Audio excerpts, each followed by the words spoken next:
Walter Mazariegos ya perdió aritméticamente, Claro, ¿verdad? pues Desde hace tiempo, especialmente por la forma en que San Carlos escoge un rector cuando ya es reelección, ¿verdad? Con una mayoría, creo que de las dos terceras partes. Sí, de los... sí. La actual administración de Walter Mazariegos sigue un modelo populista que se enfoca en una persona ególatra, que va a hacer las cosas a cambio de algo, pero los recursos tienen un límite. Claro. Usted puede ofrecerle a ciertos seguidores algo, pero al final empieza a ofrecer tanto que ya no les da. Entonces ya tiene un grupo de decepcionados porque no le dieron lo que les tocaba, ¿verdad? Ese grupo va creciendo, pero tiene otro grupo de gente racional, de docentes, conscientes, pero con miedo, que no reaccionan, sino hasta que empiezan a ver las rupturas en yo le llamo la dictadura universitaria actual, ¿sí? Pero ya es una minoría. Claro. O sea, ya se dio la transición y como que de repente los grupos estudiantiles, que son los que lideran este movimiento, se quitaron el miedo. Sí, claro. Yo siempre he escuchado a Ada Alvarado, ha estado siempre como una de las candidatas, ¿no? El mismo doctor Chang, licenciado Chang, se autodenomina licenciado, pero le decimos doctor. Y nunca había escuchado creo que es de La Rosa. Hombres, la estrategia de DIRE yo no soy representante de DIRE, desafortunadamente, claro. Porque es para mí un orgullo que un grupo de universitarios esté buscando recuperar a la Universidad de San Carlos, pero fundamentalmente estos dos nombres han sido, claro, los que no querían dar nombres. Claro. Yo tengo amigos que sí, ya me venían diciendo y yo les preguntaba por nombres y muy secreto, todo fue muy secreto y se entiende, ¿verdad? Ante la represión, creo que se entiende. Yo creo que sí es fundamental para ellos salir de la parte esta táctica y entrar a la parte estratégica, y más que el perfil del candidato es el perfil de la universidad que queremos, o sea, claro, más cuál es la institución. La institución para mí está bellamente descrita en el artículo 82 de la Constitución, pero ¿qué significa? O sea, ¿cuál es el significado de la intencionalidad de los constituyentes? Y yo creo que sigue siendo válida. Hay cambios muy profundos que más adelante voy a comentar, pero uno de estos cambios tan importantes es sostener un sistema de educación superior. No podemos seguir viendo San Carlos como San Carlos. El artículo 82 le delega a la Universidad de San Carlos el rol de ser la rectora de la educación superior, no ser la rectora solamente de la San Carlos. Y ahí hay un eslabón roto de una tremenda debilidad, que es el precio que estamos pagando ahorita, porque no creamos el sistema de educación superior. Nos concentramos en los estudios universitarios de una sola universidad que no fue capaz de democratizar sus estudios, con indicadores muy claros, un índice bajísimo de ingreso, apenas el 10% de los que quieren ingresar ingresan, con un índice bajísimo de graduación.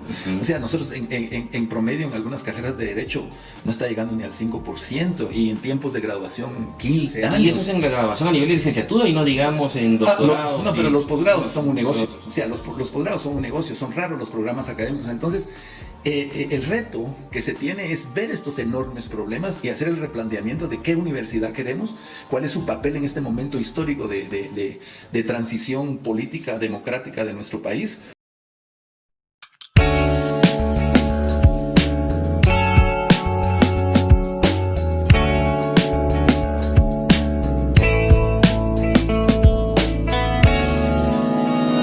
Bienvenidos a Otra Perspectiva Podcast. Hoy continuamos con un episodio especial en donde estaremos analizando cuáles son esos desafíos que tenemos hacia la elección de las nuevas autoridades en la Universidad de San Carlos.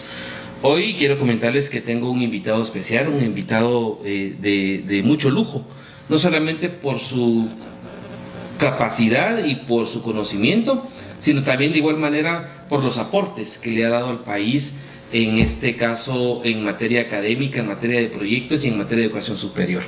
Hoy tengo como invitado al doctor Fernando Cajas, quien voy a hacer una breve descripción de quién es él. El doctor tiene una ingeniería química, egresado de la ingeniería química de la Universidad de San Carlos en 1984. Cuenta con una maestría de matemática de la Universidad de Panamá, un doctorado de enseñanza de la ciencia por la Universidad de Michigan, y también tiene un postdoctorado de alfabetización científica y tecnología con la Asociación Americana para el Avance de la Ciencia en Washington. Además de eso, le permitió organizar la primera conferencia mundial del aprendizaje de la ingeniería, y de igual forma es miembro del comité editorial de la revista científica Enseñanza y Aprendizaje de la Ciencia, en Estados Unidos, ha sido editor también del Journal International Technology del año 2000, miembro del comité editorial de la revista latinoamericana de matemática educativa, y ha poseído becas del gobierno alemán y de la beca Fulbright del gobierno de los Estados Unidos. Además, el doctor Cajas fue director del Centro Universitario de Occidente de la Universidad de San Carlos de Guatemala del año 2004-2009, que fue el momento de la oportunidad de conocer al doctor Cajas. Nos conocimos, sí. En donde diseñó el primer Congreso Centroamericano en Educación e Ingeniería, con apoyo de la UNESCO París. Ha gestionado proyectos en la mejora de la Universidad de San Carlos, tanto con la agencia holandesa para la mejora de la educación superior NUFIC, así como proyectos Alfa 3 de la Unión Europea, como el de pertinencia de las ingenierías en América Latina, así como otros proyectos para el CUNOC de parte de Europa. De igual manera, es gestor de recursos hídricos y el de calidad de agua en la Universidad de Turín, Italia, y acceso a la educación superior de grupos vulnerables. Actualmente también ha contribuido a diseñar el programa de maestría en Ciencia y Tecnología del Recurso Hídrico del Centro Universitario de Occidente, y actualmente gestiona el doctorado en Ciencias Ambientales para la Universidad de San Carlos con un consorcio de universidades colombianas.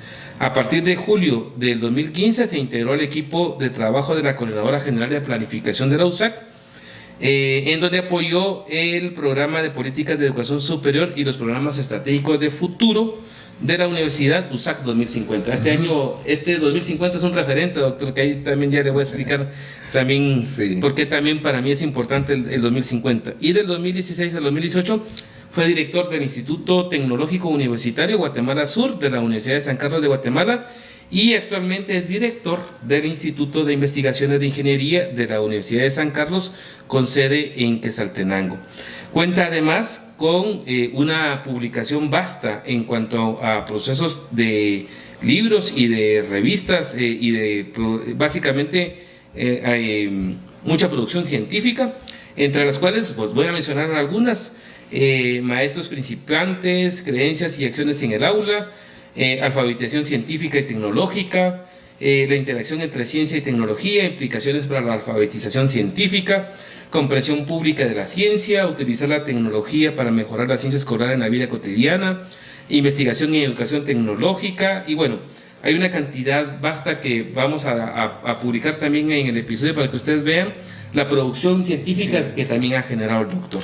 Entonces, como ustedes ven, es un actor de lujo, con mucho conocimiento, es además también columnista del diario La Hora, y por el cual también pueden seguir el pensamiento y los planteamientos del doctor Cajas sobre la actualidad de nuestro país. Así que, doctor Cajas, le agradezco por aceptar el tiempo y aceptar la invitación, no sin antes también explicarles que está en la gestión el día de hoy de la publicación de este libro, así que tenemos la primicia de tener ya en nuestras manos este libro, que es la última producción que ha desarrollado el doctor Cajas, que se llama La naturaleza social del ciclo del agua, que prontamente estará presentando aquí en la ciudad de Guatemala y que les estaremos anunciando para que también puedan acudir a la presentación pública de este libro. Así que, doctor, nuevamente bienvenido y gracias por aceptar la invitación. ¿Cómo se encuentra? Muchísimas gracias, muy bien, luego del tráfico de Ciudad de Quetzaltenango a Ciudad de Guatemala y los bloqueos de los salubristas.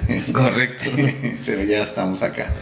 Qué bueno, doctor. Pues, doctor, hoy usted ha sacado más o menos alrededor ya de 3 columnas últimamente, en las últimas semanas, abordando los diferentes desafíos que se presentaban en la Universidad de San Carlos. Y realmente ha sido como una etapa en el tiempo en donde, en la expectativa que había en enero, febrero, al menos con algunos profesionales, catedráticos y estudiantes que he conversado en el tema, no lo visualizaban al resultado que hoy tenemos. Y que de una u otra manera pues está marcando la posibilidad de que sí podemos recuperar la USAC y que sí puede haber una nueva fuerza de conducción política y académica en la Universidad de San Carlos. Pero hay muchos que digamos no tienen toda esa lectura, porque también el país está convulso. En el caso iniciamos en enero con proceso de elecciones para la integración de la comisión postuladora para el Tribunal Supremo Electoral. Inició en ese mismo proceso los procesos de designación y de convocatoria para la designación de magistrados titulares y suplentes de la Corte de Constitucionalidad por el Congreso de la República, la Presidencia de la República, la Corte Suprema, la misma Universidad de San Carlos en este tema, y la Comisión de Postulación para el tema de Fiscal General, que está ahorita en este proceso de trabajo. Entonces, inicialmente yo lo que le quisiera preguntar, doctor, para que vayamos un poquito de lo macro a lo específico, ¿qué características son las que estaban marcando la gestión del que hoy está ejerciendo la rectoría en la Universidad de San Carlos, que también entró con muchos cuestionamientos a cómo es que llega a asumir la conducción el doctor Walter Mazariegos en la Universidad de San Carlos como rector? ¿Qué había alrededor previo a esta elección? ¿Qué marcó? ¿Cuáles eran las características que estaban marcando su gestión? Que es tal vez creo que un punto de referente antes de conocer qué pasa durante el proceso de las elecciones en los diferentes cuerpos electorales. La usurpación de la rectoría de la Universidad de San Carlos a partir de las elecciones corruptas del 2022 es la punta de lanza de un proceso que ya se venía construyendo. De hecho, no nos dimos cuenta que casi desde que cambió la Constitución en 1985, actores se dieron cuenta, universitarios no, del nuevo papel político que desempeñaba la San Carlos, y entonces se crea, no sé si es intencional o no, una serie de tela de arañas alrededor de San Carlos para capturarla. Pero el proceso fue lento. Yo creo que empieza desde Meyer, cuando Meyer hace una entrega militar el rector Meyer de la San Carlos. Pero después también adentro de la Facultad de Humanidades un cambio profundo para mí. En el 2002 la Facultad de Humanidades crea una serie de extensiones universitarias que son ilegales. Siguen siendo ilegales, porque para eso se crearon los centros universitarios. Pero con las extensiones universitarias que realmente en el fondo sí resuelven un problema de demanda de educación superior, pero son ilegales y fueron creadas realmente para capturar a la Facultad de Humanidades. Los grandes votos de la elección de decano de la Facultad de Humanidades están capturados totalmente con extensiones universitarias que dan carreras de humanidades, de pedagogía, donde no hay ningún control, donde cobran, donde es una especie de negocio, pero el negocio principal es la captura política de la facultad. Claro. Y es en la Facultad de Humanidades donde nace este personaje, Walter Mazariegos, no sin antes que de a poco la Universidad de San Carlos empezó a jugar el juego de lo que yo llamo el combo politiquero. Ya se notaba muy fuerte en el caso de Estuardo Gálvez, no digamos con Murphy Páez. Entonces como que perdió su rumbo académico, su rumbo político, su rumbo moral. Yo lo miro como una oscilación de izquierda a derecha. Claro. O sea, la Universidad de San Carlos antes de del 2000, digamos, tenía más tendencias hacia la izquierda, sin ser realmente una universidad totalmente revolucionaria, porque recordemos que la universidad revolucionaria en Guatemala fue la Landívar, fue la que puso los guerrilleros. San Carlos también, pero habían diferencias. Claro. Entonces, a la llegada de Walter Mazariegos, que se implanta un modelo mucho más descarado de usurpación, que está permeado por la imposición del miedo y del terror. De hecho, las elecciones, cuando SOS participa y tiene como candidato rector a Jordán Rodas, había ganado suficientes cuerpos electorales como para que Jordán fuera el rector, pero claro, el caso dramático es que la alianza Yamatei Mazariegos, a cambio de las altas cortes, que era lo que necesitaba, y del Ministerio Público, claro, que es lo que la universidad da, claro, le sostuvo esta imposición, porque fue una imposición brutal. O sea, los electores ni siquiera pudieron entrar a votar. Yo no entiendo todavía ¿por qué no despertamos? Y básicamente sacó de la jugada casi a la mitad de los electores que tenían que tomar la decisión de elección del rector. Pero fue una decisión cínica, o sea, simplemente fue la fuerza bruta. Recuerde que la Policía Nacional estaba apoyando, claro, pero también estaba una especie de mini ejército armado O sea, esa fue una imposición. Y seguidamente vino todo un proceso de criminalización que casi no deja despertar a la resistencia universitaria. Y, digamos, en el tiempo, ante la convocatoria la realiza el Consejo Superior Universitario en enero. Algunos comentan que la convocatoria tendría que haber salido en noviembre, ¿verdad? Y que eso no dio mucha pauta a organización. Sin embargo, en enero era previsible el resultado que teníamos hoy. Para mí no, pero los conocedores, colegas que viven en el campus y que venían organizándose con mucho silencio. Claro. O sea, yo no me enteré ni siquiera de que existía DIRE, sino claro, hasta hace poco. Sigue más o menos la misma política y ética de SOS, de no tener una especie de mesías para rector, sino tener un grupo de posibles rectores, y sigue un posicionamiento democrático, pero no era visible. Claro. Yo estoy en un campus de Quetzaltenango, no vivo la vida política del campus central, quizás aquí sí era previsible. Yo no lo miro porque lo que sucede es que el ataque fue tan profundo a los estudiantes en resistencia que muchos de ellos están en el exilio. Claro. A los profesores en resistencia, recuerde que siguen con procesos absurdos. Eso que llamó el Ministerio Público USAC botín político fue una estupidez total, porque hasta el propio presidente y la vicepresidenta claro, salen saltando sin correcto, razón y sin sentido, porque recuerde que en ese momento lo que querían era pues dar un golpe de Estado, preparar su golpecito. Sí, correcto. Entonces, no, para mí no era previsible.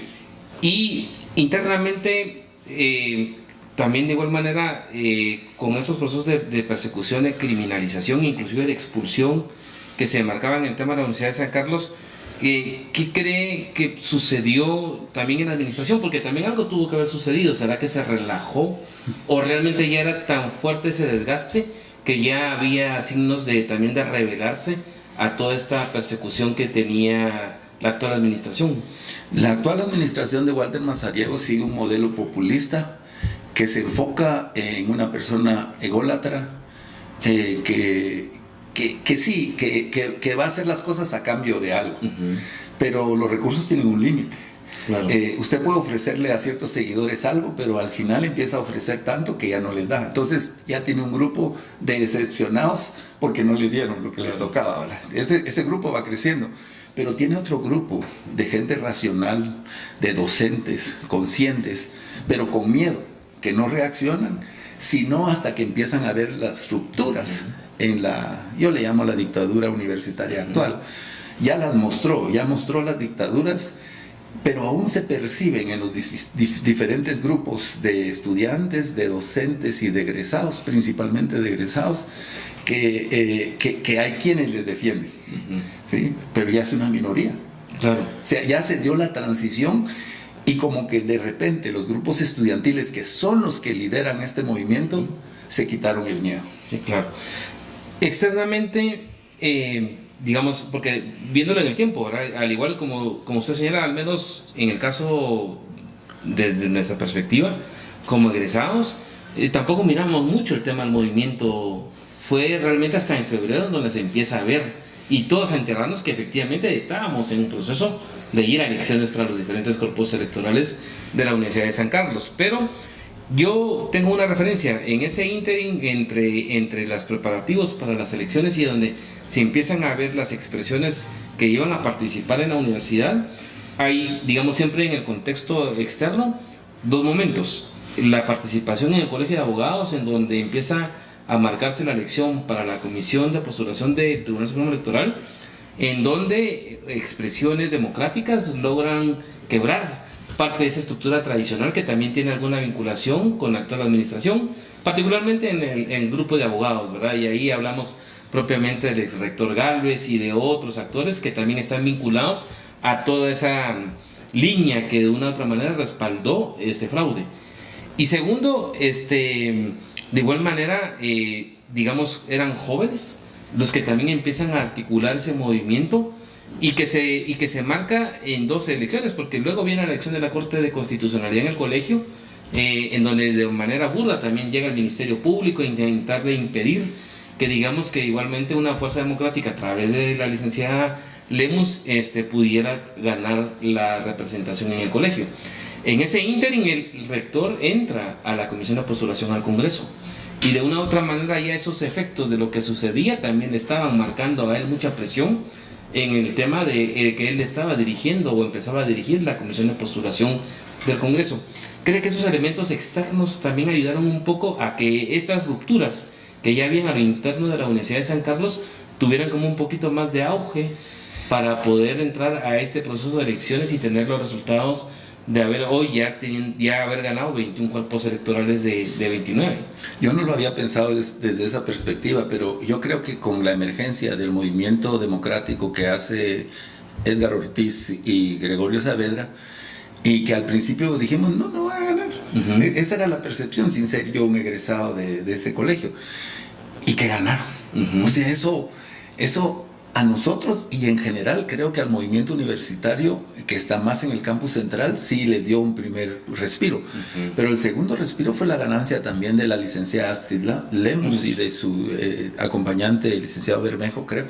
Entonces, creo que esos dos movimientos que fueron atacados brutalmente, especialmente el segundo por el Ministerio Público, queriendo utilizar la misma estrategia que utilizó para dar golpe de Estado a Arévalo, la misma estrategia que utilizó para evitar que se diera una elección legal en la San Carlos, fueron elementos claves, fundamentales, para soltarla, como para romper esa inercia del miedo y empezar un proceso donde muchas personas, especialmente egresados, se animaron a ir a votar. Claro. Y votaron por el cambio. Claro. O sea, votaron por el cambio, porque las cantidades de dinero que, por ejemplo, en el caso del ex rector Gálvez, y miro yo una invitación en uno de los hoteles más lujosos de este país, invitando a cientos de personas y no lograr su objetivo. Claro. Quiere decir que ya emergía un movimiento democrático alrededor del país, que si bien ha tenido sus retrocesos, en el caso de la Universidad de San Carlos sigue vigente. O sea, existe todavía este movimiento que ya existía. Seguro que la resistencia y la digna resistencia de los años en que han estado reprimidos ha encontrado un respiro en este momento, pero ese movimiento creció para mí exponencialmente en los últimos meses. Bueno, y ahí sí hay una vinculación también de la licenciada Astrid Lemus, que hoy es magistrada ya electa para la Corte de Constitucionalidad, que entiendo estuvo cercano a este grupo de resistencia con el tema de las acciones legales, con el tema de la renovación de los integrantes del Consejo Superior Universitario, ¿verdad? Porque también creo yo que eso... Ciertamente la licenciada Lemus, como parte de la Junta Directiva de la Facultad de Derecho, fue resistencia, y también como parte de la persona que dirigía estos procesos legales de construir amparos que nadie les puso atención, desafortunadamente, porque el MP estaba cooptado, pero quien le daba los seguimientos era el equipo de trabajo de ella. Entonces ella también, yo siento que tenía un pie entre salir de candidata a rectora y otro pie en salir de candidata a la CC. De hecho lo dijo, porque ella lo planteó que originalmente su intención era ser candidata a rectora. Sí, yo percibía eso en estos últimos meses. Yo no sabía para dónde iba el pie, pero creo que tomó el pie del lado derecho, no el izquierdo. Bueno, pero ya viendo ese tema y ya viendo el tema sobre los resultados, ¿qué valor le da, doctor, a esa organización y esa rebeldía de los estudiantes? Porque, digamos, venimos, bueno, yo fui dirigente estudiantil en la época de los 90, pero en esos últimos 20 años sí hubo un gran deterioro de organización estudiantil, de la misma existencia de las organizaciones de las asociaciones estudiantiles, y que hoy fueran los estudiantes los que marcaron el inicio de esta transformación. ¿Qué valor que le da a esa acción? Y la pregunta también sería, ¿estamos alrededor de que se está gestando un nuevo movimiento estudiantil o que hay la posibilidad de construir una nueva dirigencia estudiantil prodemocrática? Yo le doy un valor de 100%. Yo creo que cuando yo miro lo macro de este proceso electoral de la elección de rector 2026, miro la energía en los estudiantes, miro la sensatez en los docentes y miro el temor en los egresados. Pero en los egresados, en ciertos grupos que han logrado altos privilegios por razones del populismo, ¿va? Particularmente arquitectura y ingeniería química, que no sé por qué existe un colegio de ingeniería química, ¿no? El colegio de ingenieros, son ejemplos, ¿verdad? Pero agronomía fue vencida por un amparo. Hay que notar que cuando un amparo es escuchado, Y veníamos de decenas de amparos que nunca fueron escuchados. Entonces, cuando yo escuché que los colegas de agronomía fueron a solicitar un amparo para ser inscritos, porque es ridículo, ¿verdad? Claro. Le dicen que no lo va a inscribir porque la colega ingeniera no puso su apellido de casada. Eso Claro, sí. eso es. Sí. Pero el efecto de que un amparo sea escuchado fue lo que también dio energía para el resto del movimiento.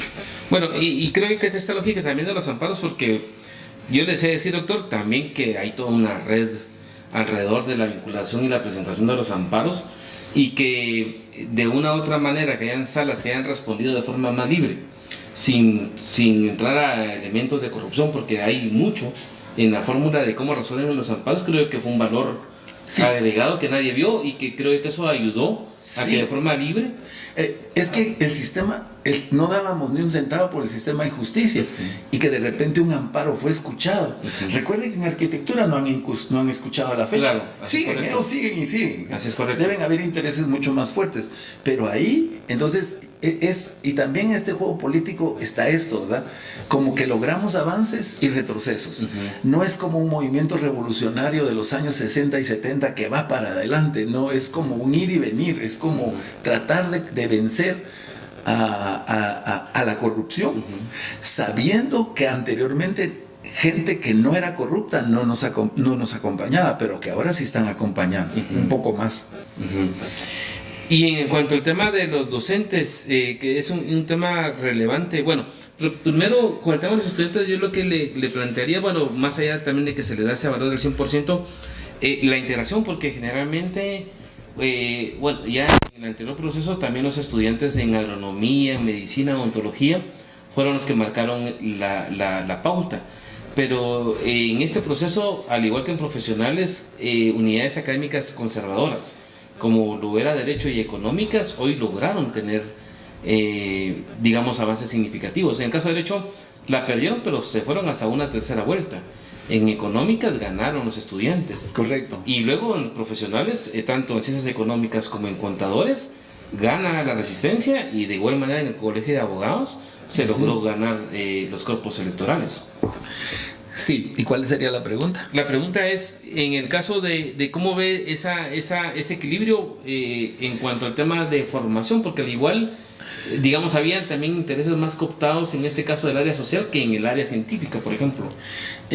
Yo como lo explico es que como la corrupción nace en humanidades, se sostiene en humanidades, con una tremenda alianza con Derecho y anteriormente con Económicas. Recuerde que algunos de ellos de ahí nacían los candidatos a rectoría. Claro. La alianza corrupta estaba en esas facultades por muchos años, mientras que en las carreras técnicas se percibía la corrupción. Los estudiantes toman conciencia del efecto negativo de la corrupción en sus propios programas técnicos. Había persecución de algunas autoridades de carreras técnicas, y entonces hay un despertar de las carreras técnicas. Yo creo que al final logran equilibrarse con la recuperación de cuerpos como de Derecho o Económicas. Claro. Imagínense, Humanidades fue imposible.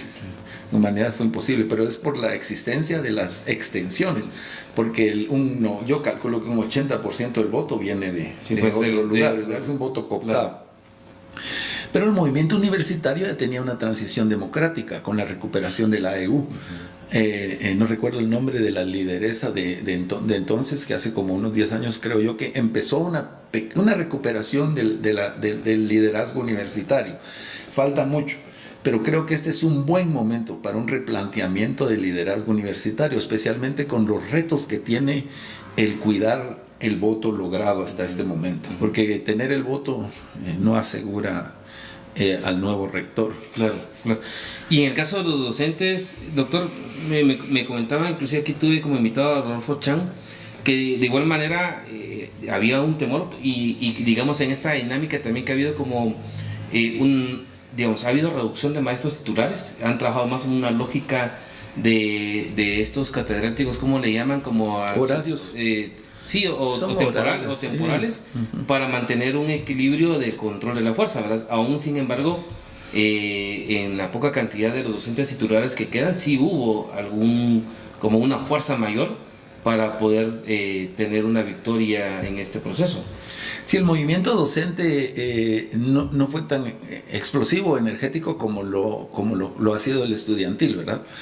Pero creo que hay que entender que ha habido mucha represión a los docentes y además tienen cierto control, más en términos de contratos, en términos de no volver a contratar docentes y sacar el Consejo Superior, que también es un ente usurpador, dado que 27, 26 consejeros, o sea, no quieren salir, ¿verdad? Ya Claro. les toca, pero... Sí, claro.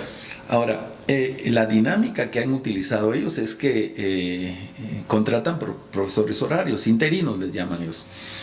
Esta es una forma de ir como utilizando la cátedra para dársela a gente leal. Porque la concepción básica de la usurpación y del populismo es la lealtad. No es la calidad académica, no es la meritocracia. No, digamos, ellos juegan con lealtad en relación a meritocracia, lealtad a lo que quiere. Entonces los docentes han estado muy atemorizados, no han existido mayores voces docentes en el transcurso de estos años de usurpación, un silencio casi total, hasta ahora, cuando emerge este movimiento denominado DIRE. Creo que, creo que también había como cierto nivel de secretividad alrededor de esto, lo que se explica por los temores de represión, ¿verdad? Claro. Entonces los docentes, si uno pone y dice, bueno, del 100% de energía los estudiantes están dando el 100%, los docentes yo diría por el 30%, no suben mucho, 40%, Claro. pero no son negativos, Claro. o sea que tampoco, sino son movimientos que acompañan. Hay una experiencia interesante que me pasa a mí en el CUNOC. Tenía años que no me invitaban otros claustros a conversar. Y en los últimos 2 meses me han invitado a algunos claustros a conversar de temas eminentemente políticos. O sea, por ejemplo, la reforma curricular de mi programa X en relación a la coyuntura nacional. Eso no había pasado. Pasaba hace 10 años, 15, Claro. 20, cuando usted estuvo en el CUNOC, Claro. había un poco más libertad. Había libertad, había libertad. Pero tenía tiempo de no ir a un claustro que no fuera ni siquiera el de ingeniería. Va, ingeniería no me ha invitado todavía, pero ir adentro de un claustro sobre el tema, el efecto de la coyuntura nacional para la reforma curricular del programa tal, es nuevo. O sea, eso es de meses, eso tiene días. Claro. Entonces, es un movimiento esperanzador, pero es un movimiento que tiene ahí un ocote, una leñita. Claro. Y todavía faltan condiciones para que sea un fuego permanente. Sí. Bueno, y la perspectiva en el tema profesional es lo que usted ya lo mencionó, ¿verdad? Mencionó la energía de los estudiantes, las estrategias de los docentes y también algún despertar de los profesionales, de los egresados. Sí, yo creo que hay despertares dentro de los profesionales, ¿verdad? Hay colegios que marcaron desde un inicio. A mí me impresiona que algunos colegios están totalmente cooptados, o sea, que están ciegamente cooptados. Lo vuelvo a decir porque es el colegio de ingenieros, claro, principalmente. El de ingenieros químicos, mi colegio. El de arquitectos, creo que es el que da un ejemplo más triste de insensatez jurídica. O sea, claro, yo miro esa parte. Ahora, hay otros que no. Yo creo que los profesionales también han tomado conciencia de este apoyo, pero eso nace en aquella hipótesis que usted planteó al principio, de la cual yo no era muy consciente, del efecto de esos dos movimientos hacia la CC y hacia el Tribunal Supremo Electoral. Yo creo que ahí nace como, ahí se hizo la llama del movimiento de los egresados. Sí, yo creo que ahí nace, ahí se cambió la historia. Y ya de cara al tema siempre de pasar ya al análisis del movimiento de quienes están ahorita responsables de lo que pueda venir el 8 de abril, antes de eso, hay 5 cuerpos en donde no se han hecho elecciones. Entiendo que en odontología, en los 3 cuerpos, tanto profesionales, docentes y estudiantes, la segunda vuelta del cuerpo electoral de los docentes de ingenieros, que fue los que marcaron que no hubo quórum y no se integró la junta directiva, y se me escapa cuál es el otro. Arquitectura, bueno, y el tema de arquitectura. En lo que resta de aquí a las próximas 2 semanas, ¿cree posible, considera que sí se van a poder celebrar las elecciones en esos cuerpos o vamos a llegar al 8 de abril sin? Yo creo que arquitectura ya marcó, o sea que Sí, hay una orden de juez, varias órdenes de juez. Deben tener algún arreglo para ser tan cínicos y no hacerlo. Yo creo que ellos ya marcaron que no. Eh, en el en odontología es difícil para mí saberlo, no tengo suficiente contexto como para saber si se van a dar ¿Y los docentes de ingeniería? Con los docentes de ingeniería, mire, hay una elección en ingeniería en la facultad. El decano, yo creo que no fue electo, Francisco Gómez, que llega y como saben que van a perder, no llega. Claro. Pero imagínense el nivel del posicionamiento de unos universitarios que de frente y cínicamente irrespetan la ley o el llamado que tienen. O sea, eso es tener un descaro enorme, ¿verdad? Pero sabemos que aquí hay un descaro enorme, pero también anulan la posibilidad de voz de esos de la Facultad de Ingeniería. Y yo no tengo elementos para decir si se va a dar o no, pero por el posicionamiento en el caso de odontología y en el caso de arquitectura y en el caso de ingeniería tan descarado, yo no creo que van a soltar. A veces me pongo a pensar, ¿será que esos tres cuerpos o esos pequeños cuerpos que puede ganar aún el usurpador a la rectoría le sirven de algo? ¿O será que es un premio de consolación? ¿O qué querrá demostrar? Claro. No entiendo realmente no entiendo la actitud, porque usted está siendo goleado como sí, no sé cuánto, como un montón de goles, sí, a 0. ¿Y para qué quiere meter un gol? Claro, no le va a cambiar el resultado. Pero es posible que tenga que ver con alguna estrategia aritmética de suma, porque, bueno, eso será otro tema, ¿verdad? En donde ellos eliminen por razones espurias algunos y estarán todavía midiendo posibilidades aritméticas, porque no entiendo la obsesión de decir no, ¿verdad? Claro. Sí, bueno, yo en todo caso, dado el precedente del 2022, la única opción a mí que se me plantearía como estrategia legal, como usted señala, es que determinen que después hay un vicio que no estuvo integrado en su totalidad el cuerpo electoral, y a partir de ahí quisieran como cuestionar, por ejemplo, un resultado adverso que pueda suceder el 8 de abril, que sería tal vez como la única hipótesis que podría ir marcando ese panorama. Pero bueno, doctor, ya de cara a lo que viene, y antes del proceso de las elecciones en los diferentes cuerpos electorales, ¿a quiénes escuchaban como posibles aspirantes a la rectoría y quiénes se mantienen vigentes al día de hoy? Bueno, yo siempre he escuchado a Ada Alvarado, ha estado siempre como una de las candidatas, ya fue candidata a rectora, fue decana, es una excelente académica, una persona muy serena. El mismo doctor Chang, licenciado Chang, se autodenomina licenciado, pero le decimos doctor. Y nunca había escuchado creo que es de La Rosa, nunca había escuchado sobre él. Sé que tiene un puesto en el Consejo Superior que no lo dejan tomar posesión, creo. No estoy seguro si es él ahora. Pero como nombres, la estrategia de DIRE yo no soy representante de DIRE, desafortunadamente. Claro. Porque es para mí un orgullo que un grupo de universitarios esté buscando recuperar a la Universidad de San Carlos. Pero fundamentalmente estos dos nombres han sido los que no querían dar nombres. Yo tengo amigos que sí, ya me venían diciendo, y yo les preguntaba por nombres, y todo fue muy secreto, y se entiende, ¿verdad? Ante la represión, creo que se entiende. Claro, bueno, y si hubieron un poco el tema de las planillas independientes, un poco en derecho, con Henry Arriaga, igualmente mencionaba al doctor Calgua, que de igual manera no se tenía una certeza. Yo creo que ya había participado el doctor Calgua en unas elecciones anteriores, pero creo que en el caso de lo que se está reflejando que Walter Mazariegos ya perdió aritméticamente, ¿verdad? Desde hace tiempo, especialmente por la forma en que San Carlos escoge un rector cuando ya es reelección, ¿verdad? Con una mayoría, creo que de 2/3 partes de los cuerpos electorales, que son 21.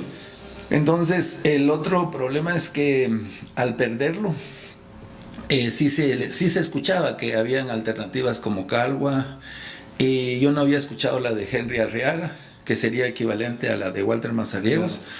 Pero yo visualizo que ahorita ya hay cierto consenso alrededor de estas 3 personas. Posiblemente se van a reducir a 2 en la próxima semana y se irá a reducir a 1. Claro. Si me pregunta por quién, con mucho gusto se lo digo, pero no sería el caso, ¿verdad? Porque... Claro. No, pero yo lo que sí le plantearía es un poco el tema de qué desafío tiene en este momento la conducción política de DIRE en administrar ese respaldo. Que al igual, nadie daba por hecho que iba a tenerse este resultado. A lo mejor se miraba una elección que iba a estar bastante ajustada en cuerpos.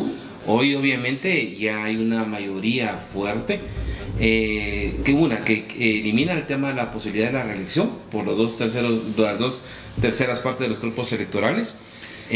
Obviamente hay una mayor cantidad numérica que coloca a un nuevo rector. O sea, es evidente que debería haber un nuevo rector o rectora, pero ¿qué responsabilidad tiene en este momento esa dirigencia de IDE de administrar ese respaldo y que de igual manera como ese respaldo tampoco permita que se pierda en la discusión de egos o de intereses personales en determinar a quién van a nominar el 8 de abril?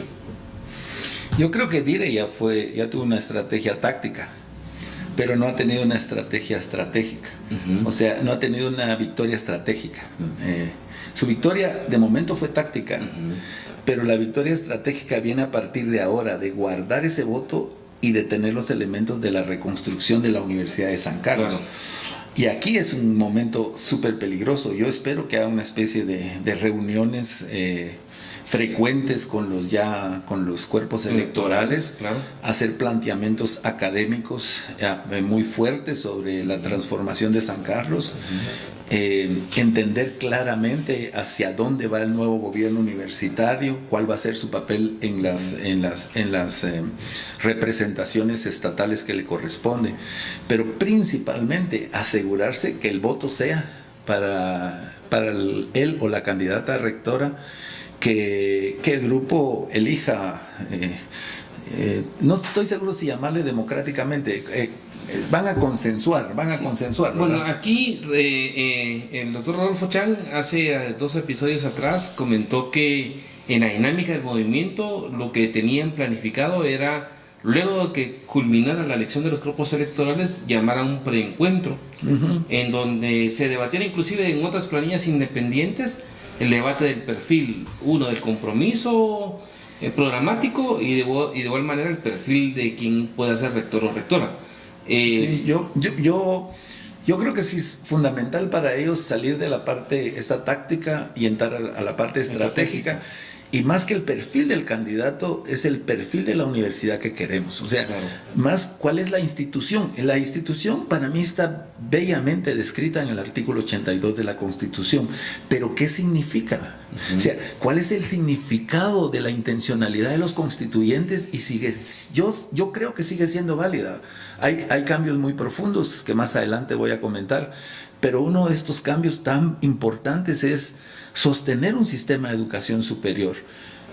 No podemos seguir viendo San Carlos como San Carlos. El artículo 82 le delega a la Universidad de San Carlos el rol de ser la rectora de la educación superior, no ser la rectora solamente de la San Carlos.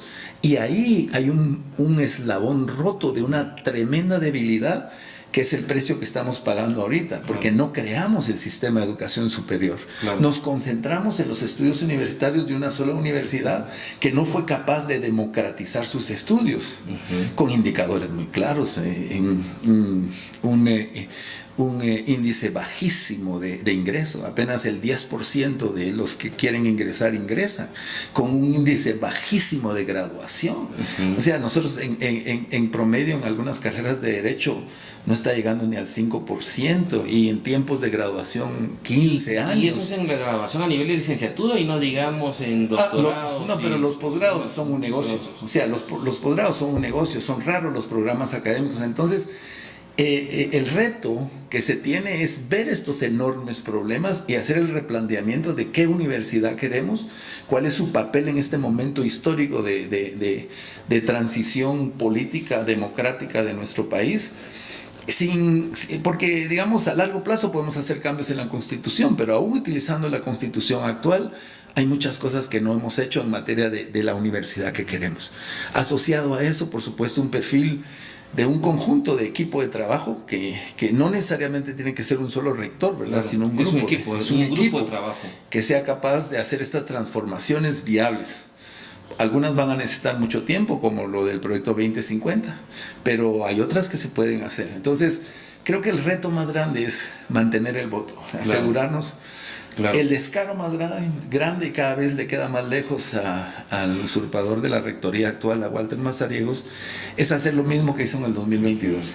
Tiene menos apoyo del pseudosistema de justicia, está más débil y ya tiene muchos enemigos dentro de sus amigos. Y creo yo que también en este despertar que ha habido, creo que se permitiría tanto en función a que no es la misma coyuntura de 2022 a lo que hoy estamos. Sí, ya no se permitiría. Yo creo que estos años que hemos vivido con un sistema de justicia cooptado y tan cerca de poderlo recuperar, yo no creo que se permita, pero va a ser la estrategia que siga Direct. Claro. Que salir de este momento que fue fundamental, de darnos fe, de darnos esperanza, de construir alternativas, de tener los votos en la mano. Aseguremos que se acrediten. Claro. Eso es correcto, para que puedan llegar plenamente. Con un equipo de abogados que debería estar ya funcionando casi a tiempo completo, ¿verdad? Porque... Claro. Y en esa dinámica, antes de ver el tema de los desafíos que tenemos como universidad, ¿qué rol deberían de jugar los egresados? ¿Qué rol debemos de jugar en acompañar este proceso?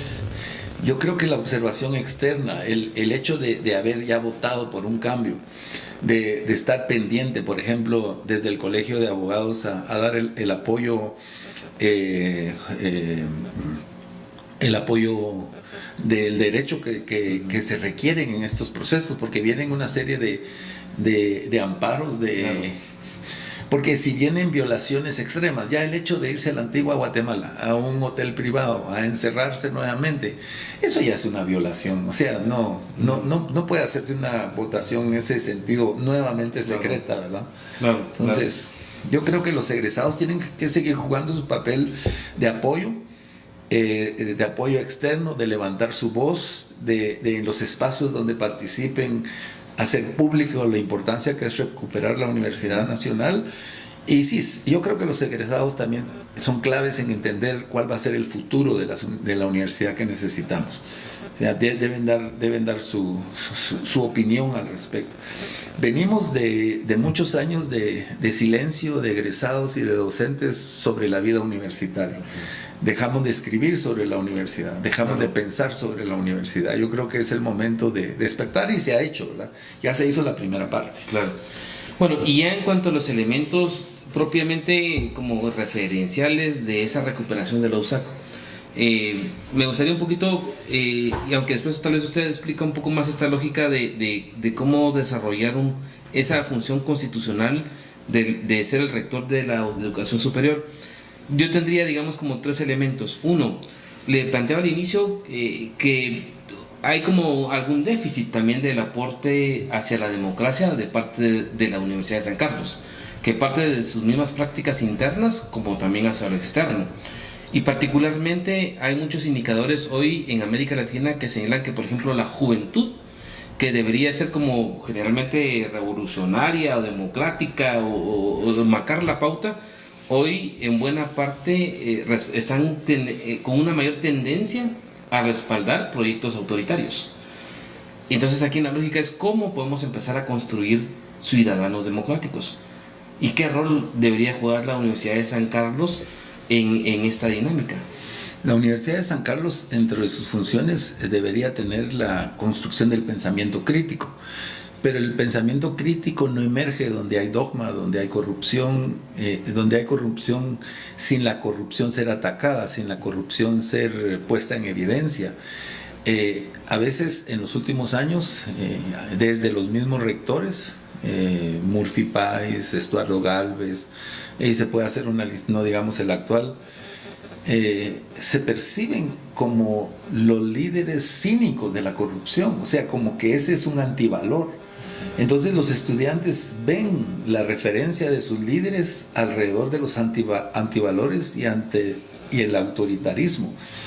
Los docentes, muchas veces sobrecargados con actividades docentes repetitivas, no han logrado tener espacios de formación para la construcción del pensamiento crítico. Algunos sí, algunas facultades más que otras, pero no existe la intencionalidad, no existe la política universitaria que haga de la docencia una actividad democrática, basada en teoría y evidencia, y en construcción de escuchar al otro.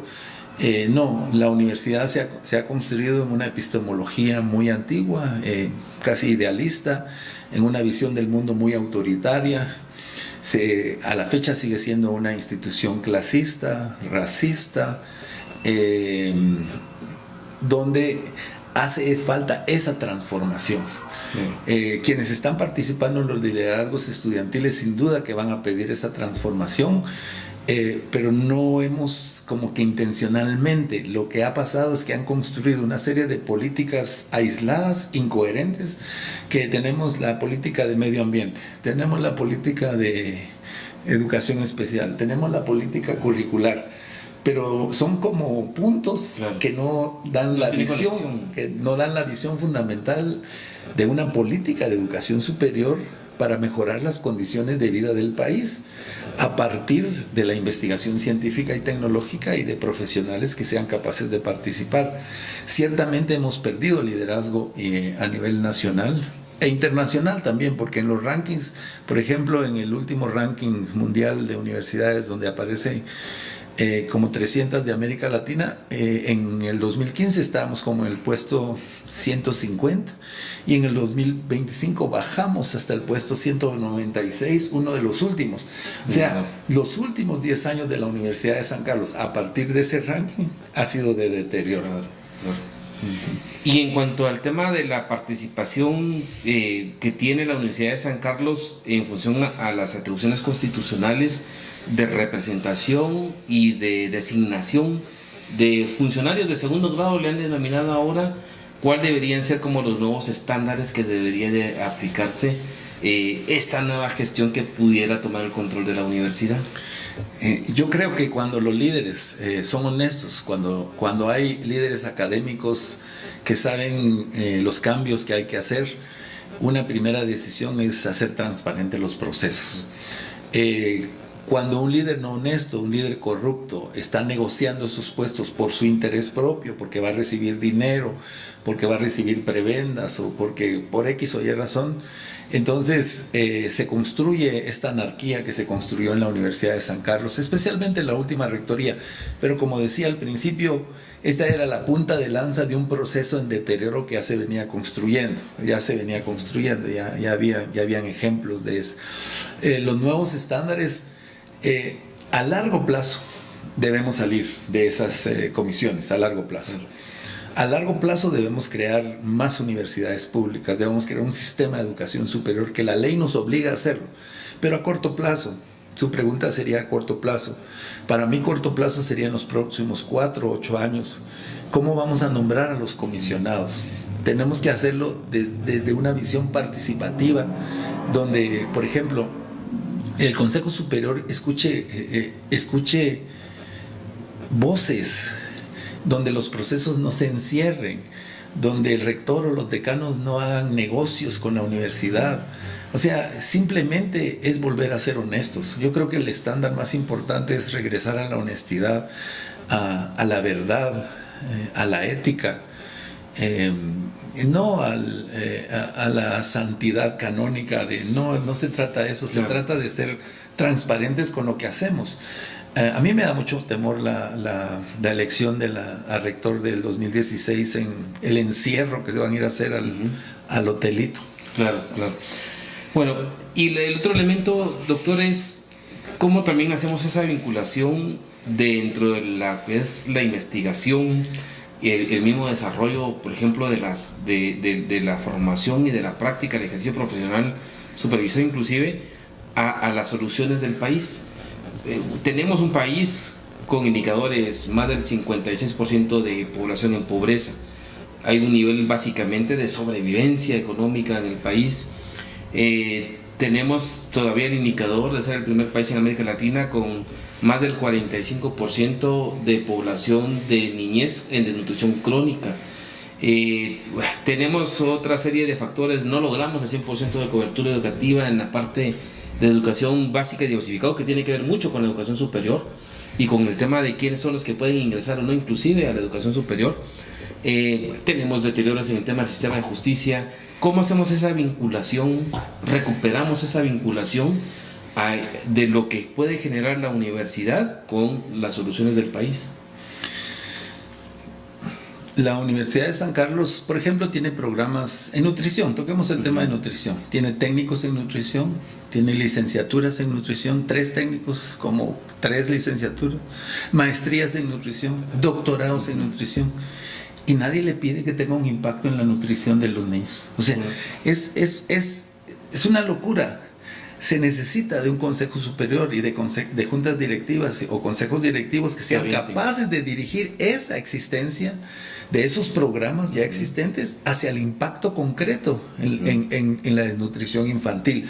No podemos seguir haciendo investigación sin conectarla a las realidades. Claro. Los programas existen. Mi pregunta es, los técnicos en nutrición que producimos, ¿qué efecto tienen en la desnutrición? Pero no es solo un programa, son muchos programas. Usted tome el otro programa sobre pobreza. ¿Cuáles son nuestras propuestas concretas? Pero mientras la dirigencia universitaria nunca haya escrito un artículo, nunca haya hecho una investigación, no sepa de qué se trata estar en una universidad real, pues simplemente la van a utilizar como su mala finca, ni siquiera su buena finca, como su hacienda, para beneficio propio.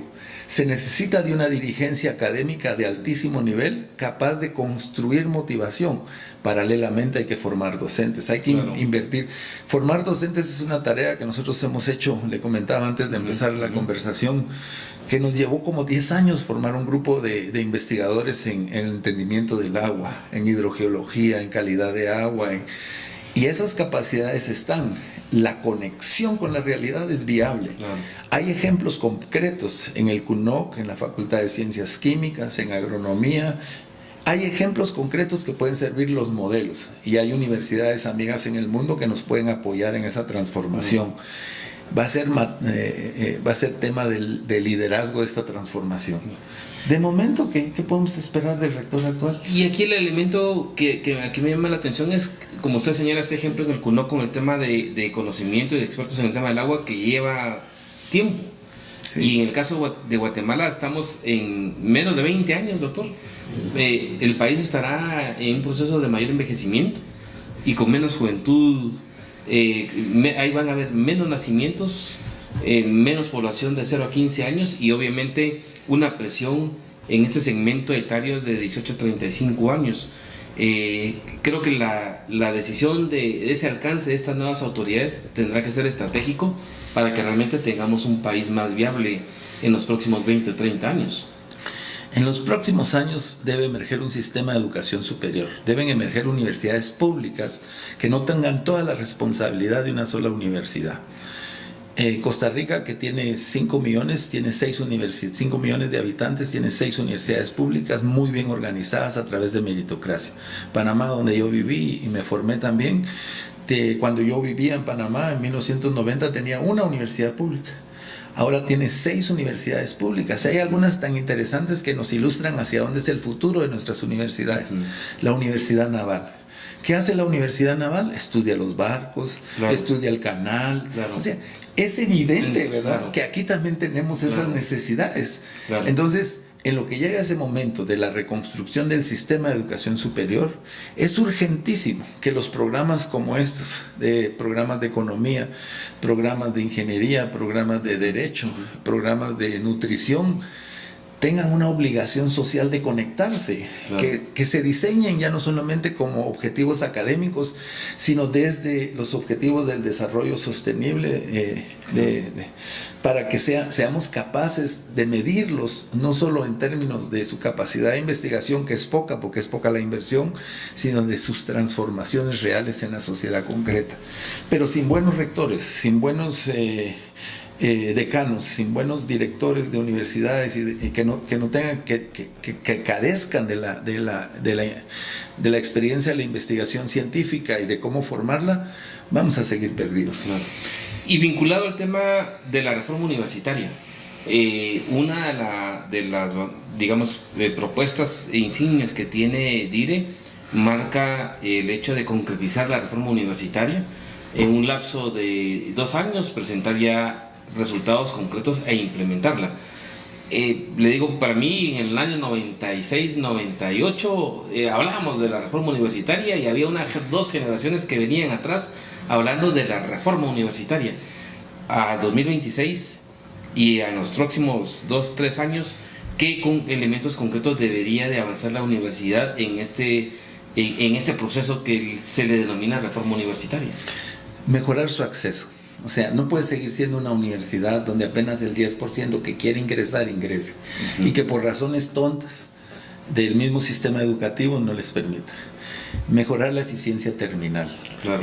No podemos que entren 100 personas al programa de Derecho, por ejemplo, y que solo estemos graduando 5 en el tiempo que... No puede ser. En cualquier parte del mundo ya hubieran cerrado un programa que tiene eficiencia terminal 5. La Facultad de Ingeniería en una de sus acreditaciones, porque ahora acreditan, que reportó una eficiencia terminal del 9%, es bajísima. O sea, el 91% no se graduó en el tiempo. Mientras que aquí cerca, Costa Rica, bueno, Estados Unidos se gradúa un 80-85%. Claro. Pero eso también tiene que ver con un tercer elemento, que es que la oferta de programas pertinentes. No podemos seguir con licenciaturas muy largas. Nos surgen programas muy cortos. ¿Más técnicos? En el sentido técnico, digamos, yo dirigí el Tecnológico Universitario Guatemala Sur, tiene eficiencia terminal cuando yo lo dejé del 80% y en 3 años se gradúa. Y tienen trabajo. O sea que sí necesitamos programas más cortos, pero eso significa hacer un replanteamiento también. Creo que si se plantea la reforma en estos términos, sí, en 5 años tenemos que tener resultados. Claro. Pero lo más profundo viene con la refundación, con un cambio de aquí a 10 años que crea un sistema de educación superior con universidades públicas integradas dentro de las universidades privadas que tengan un rumbo. Aquí se ha creado una falsa dicotomía entre público-privado. Cuando yo reviso la Constitución y miro cómo actúan muchas de las privadas, es con fondos estatales. O sea, nosotros damos tierras, edificios, no cobramos impuestos, ya están apoyadas por el Estado. No podemos seguir manteniendo ese choque público-privado cuando podríamos ponernos de acuerdo solo para sacar el programa de nutrición. Hay muy buenos programas de nutrición en la del Valle que deben estar asociados a los de San Carlos. Entonces, el futuro. Es cierto, si DIRE dice que hay que sacar una reforma, debe ser muy concreta, muy práctica, 5 objetivos, 3 años, pero paralelamente ver a 10 años plazo en la construcción de un sistema de educación superior que le permita a los jóvenes de ahora tener capacidades económicas y culturales para sostener una sociedad que se va a envejecer, según me cuenta usted. Claro. Si no, nos va a pasar al revés, ¿verdad? Vamos a ser viejos pobres, pues, y subdesarrollados. El problema europeo es un poquito diferente, porque están desarrollados, ya están grandes, pero no tienen jóvenes, entonces tenemos que buscar un equilibrio. Sí, correcto. Y finalmente, doctor, en el tema de la enseñanza, ¿qué desafíos, cómo mejoramos, fortalecemos la calidad de la enseñanza en una era en donde, bueno, ya estamos pasando del internet a la inteligencia artificial? ¿Hacia dónde vamos y hacia dónde va la Universidad de San Carlos frente a esos desafíos que nos está presentando el presente? Si notamos los últimos 40 años de las transiciones de las reformas educativas, no solo en primaria sino en universidades, nos venimos moviendo de un modelo muy autoritario, conductista, repetitivo. Pasamos de los años 60, 70, en los años 80 a un modelo más cognitivo y en este siglo a un modelo de aprendizaje social. Ese modelo de aprendizaje social ya lo teníamos a inicios de este siglo, donde aprender ya no es... Si tenemos unos niños que van a pasar 10 años aprendiendo inglés y nunca van a hablar inglés, algo está mal. Entonces el problema es que aprender inglés no es memorizar inglés, es la capacidad de participar en una comunidad que habla inglés. Igual para todo. aprender es la capacidad de participar. Ciertamente en los últimos 10 años ha habido un impacto de la tecnología profundo, pero la ventaja es que fortalece el modelo de aprendizaje social. O sea, no es el aprendizaje individual. Si nosotros hacemos programas de formación docente, programas de investigadores, deben sustentarse en un nuevo modelo del aprendizaje como comunitario, como social. Y ahí las herramientas como la inteligencia artificial, que nos puede ayudar enormemente en hacer muchas tareas, o la modelación, o las impresoras 3D. Le cuento brevemente el trabajo de mis colegas en el Fab Lab del CUNO. Ellos están analizando los tomógrafos del Hospital Regional de Occidente, están muy viejitos. Entonces ellos estudian secciones de lo que produce el tomógrafo y las analizan con unas herramientas de inteligencia artificial, pero analizan tantas que la inteligencia artificial se vuelve como experta. Claro. Y después lo mandan a producir determinadas áreas que los médicos quieren. Los médicos quieren una rodilla de determinado paciente, la reproducen, se lo dan en físico y el médico prueba la rodilla que va a ir a operar después. Claro. Ese proyecto ya fue financiado.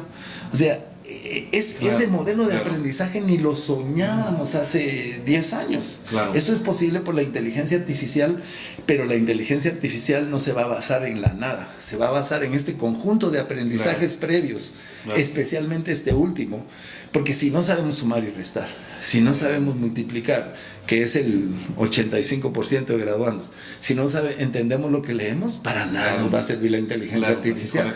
Es este nivel de aprendizaje y debemos ir haciendo esto para que esas herramientas sean útiles en todo sentido. En su profesión van a hacer muchos contratos, pero hay que ser muy crítico para saber cuáles sirven, cuáles no. Así es, correcto. Bueno, doctor, yo le agradezco por esta conversación fructífera. Sería mucho más el tiempo, pero también acá tenemos no espacio de limitación, pero es importante para que también nos puedan escuchar plenamente quienes siguen en las diferentes redes este podcast. ¿Algún mensaje final, doctor, a esta discusión, a estos desafíos que nos vienen en las próximas semanas, en lo inmediato, y luego lo que venga, ojalá, en una posibilidad de un planteamiento más estratégico de recuperación y de fortalecimiento de nuestra universidad? Primero hay que pelear por recuperar a la Universidad de San Carlos y hacerla realmente nacional y autónoma. Es una conjunción importante. Eso va a requerir estar muy atentos en estas próximas semanas, todos, graduados, estudiantes, docentes, administrativos, que muchos de ellos están muy molestos con la administración actual, y la misma población, porque la Universidad de San Carlos es la base para las mismas universidades privadas y para el futuro generacional de las posibles universidades públicas, porque van a venir, porque hay que hacerlas mejores. Claro. Entonces es un reto, es realmente, no es recuperar nuestra dignidad, porque en parte fue rota por el miedo, como fue en la guerra civil. Claro. Sí, hubo ese rompimiento.